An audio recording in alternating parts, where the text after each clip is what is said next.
Jewelleries లో gratitude sale March 8 నుంచి 11 వరకు ఫ్లాట్ 50% ఆఫ్ ఆన్ విఏ. నమస్తే రమగారు. నమస్తే జయ. రమగారు, పౌర్ణమి మనము ప్రతి నెల వస్తూ ఉంటుంది, చేసుకుంటూ ఉంటాం. కానీ పర్వదినాల్లో వచ్చినప్పుడు దీనికి సంబంధించి ప్రత్యేకమైన విధానాలు ఏమన్నా పాటించాలా జనసామాన్యంగా అందరం కూడా? పర్వదినాలు పౌర్ణమి నాడు వచ్చే పర్వదినాలంటే ఇప్పుడు మనకి రేపు హోలీ పండగ. ఈ హోలీ పర్వదినం, హోళికా పూర్ణిమ మనకి పుస్తకాల్లో క్యాలెండర్లో రాస్తారు, కానీ మనం చేసుకునే పండగ కాదు ఇది. ఎక్కువగా నార్త్ ఇండియాలో చేసుకుంటారు. మరి పూర్వపు సంస్కృత నాటకాల్లో కూడా తప్పనిసరిగా హోళికా పౌర్ణమికి రంగులు చల్లుకోవటాలు అలాంటి వ్యవహారాలు అవి కనపడేవి, నాటకాల్లో కూడా ఉండేవి.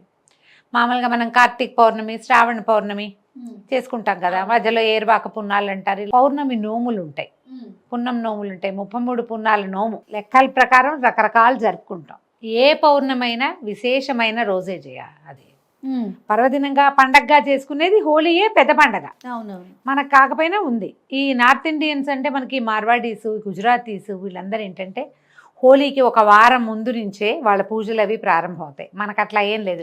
ఆ రోజులు రంగులు చల్లుకోవడం, సినిమాలు వాటిని చూసి మనకి సినిమాల్లో ఒక ఈవెంట్గా కనపడుతుంది కాబట్టి మనం ఒక ఈవెంట్గా చేసుకుంటున్నాం. మనం అసలు నిజంగా దాని విధి విధానాలు తెలియవు, మనకి పూజా విధానమే తెలియదు కదా రమగారు. తెలీదు మనకి, ఊరికే రంగులు చల్లుకోవటమే తెలుసు. వాళ్ళు దాన్ని పూజగా కూడా జరుపుకుంటారు. ఓ వారం ముందు నుంచే దేవాలయ దర్శనాలకు వెళ్తారు. పెళ్లి పనులు అవి ఉంటే చెయ్యరుట. వారం ముందు నుంచి కీడు ఆ రోజుతోటి అది విడుస్తుందంటారు వాళ్ళ పద్ధతులు. మనకు అవేం తెలియవు. మేము కూడా ఈ మధ్య తెలుసుకున్నాను. నేను కొత్త కొత్త బంధువుల రాకల వల్ల తెలుస్తున్నాయి, కానీ లేకపోతే మనకు అసలు తెలియదు. ఏ పౌర్ణమైనా మనకి పర్వదినమే.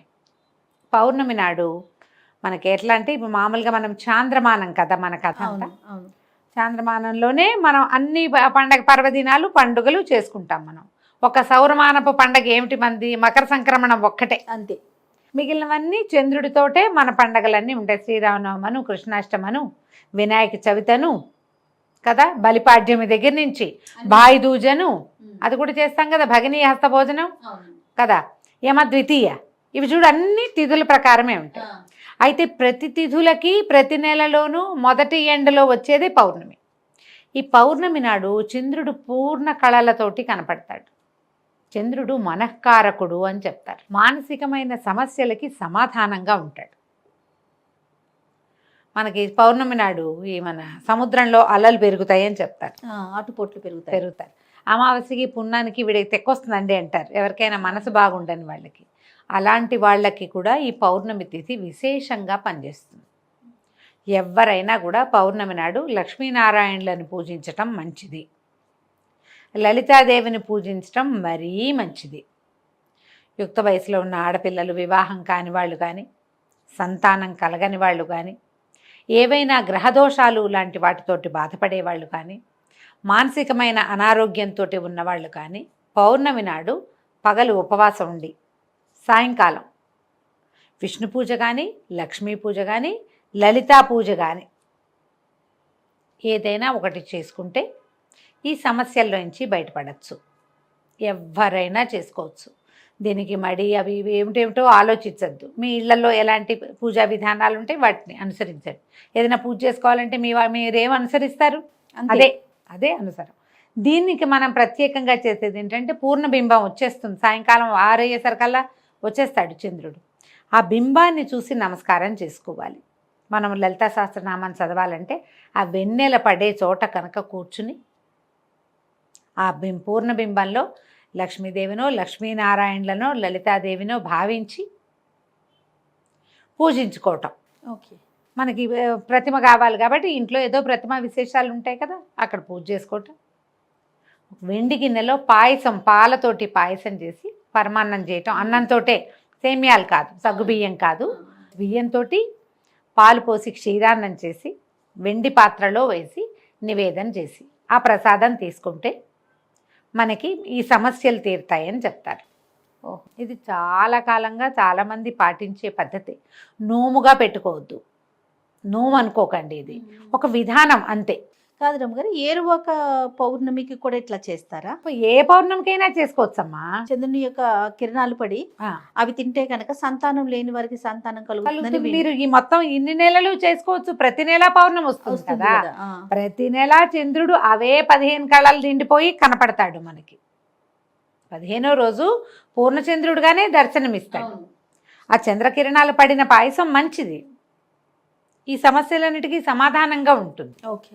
అమ్మాయిలకి కన్యలకి చక్కటి వరుడు వస్తాడు, సంతానం కలుగుతుంది. మానసికమైన ఆందోళన, స్ట్రెస్, తగ్గిపోతుంది. యాంగ్జైటీ లాంటి సమస్యలు ఉంటే అవన్నీ తగ్గుతాయి. ఏమైనా గ్రహబాధలు ఉంటాయి, చాలామందికి ఉంటాయి కదా జాతకం ప్రకారం. వాళ్ళు ఎవరైనా ఇది చేసుకోవచ్చు. పగలు కాస్త తేలిగ్గా తినటం, అన్నం తినకండి, ఇంకేదో టిఫిన్ ఏదో తినండి మీ ఓపిక ప్రకారం. చీకటి పడేసరికల్లా చక్కగా స్నానం చేసి, లేదా ఆరోగ్యం లేకపోతే కాళ్ళు చేతులు మొహం కడుక్కొని పొద్దున్నుంచి ఇవి నా బట్టలు మార్చేసుకోండి. బట్టలు మార్చుకోవటం, తర్వాత కాస్త క్షీరాన్నం చేసుకుని బంగారు పువ్వు వేసిన వెండి కంచంలో కానీ, లేదా చిన్న పాత్ర ఇంతది మిగిలిన పాయసం ఇంట్లో లోపల దేవుడి దగ్గర పెట్టుకోండి. చిన్న వెండి గిన్నెలో పాయసం పెట్టండి, ఆ చంద్రకిరణాలు పడేలాగా పెట్టుకోండి బయట. అక్కడ కూర్చోండి.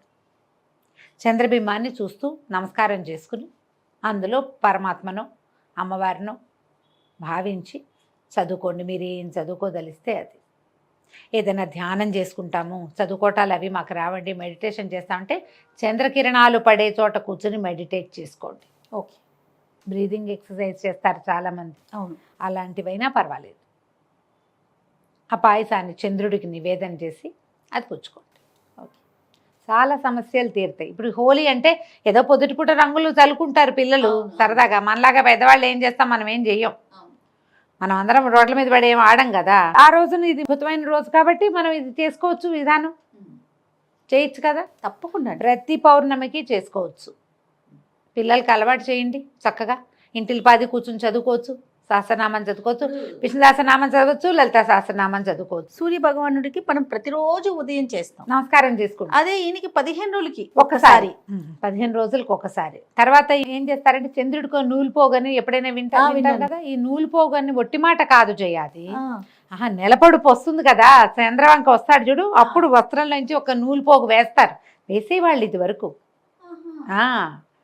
చంద్రుడికి కట్టుకున్న వస్త్రంలోంచి ఒక్క పోగు తీసి చంద్రుడి కోసం వదిలిపెట్టేవాళ్ళు. జరిగేది క్రియ, అట్లా చేసేవాళ్ళు. అంటే దీని వెనకాల ఏంటి రమ్మగారు, అట్లా చేయటం వల్ల సమస్యలు తీరుతాయి, గ్రహదోషాలు. చేసేవాళ్ళు ఇది వరకు చాలా కాలం క్రితం. ఇటీవల మనం ఎందుకంటే అసలు అంగవస్త్రం ధరించడం, పంచ ధరించడం పోయింది కదా జయ.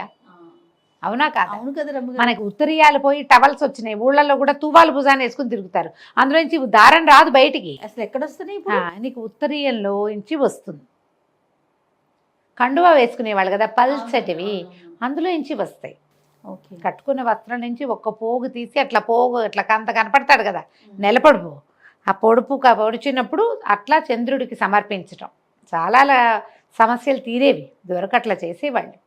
అప్పుడు ఏం పాటించేవాళ్ళు జయ? ఇంత సోషల్ మీడియా లేదుగా పాత రోజుల్లో. వాళ్ళకి ఏం తెలుసు?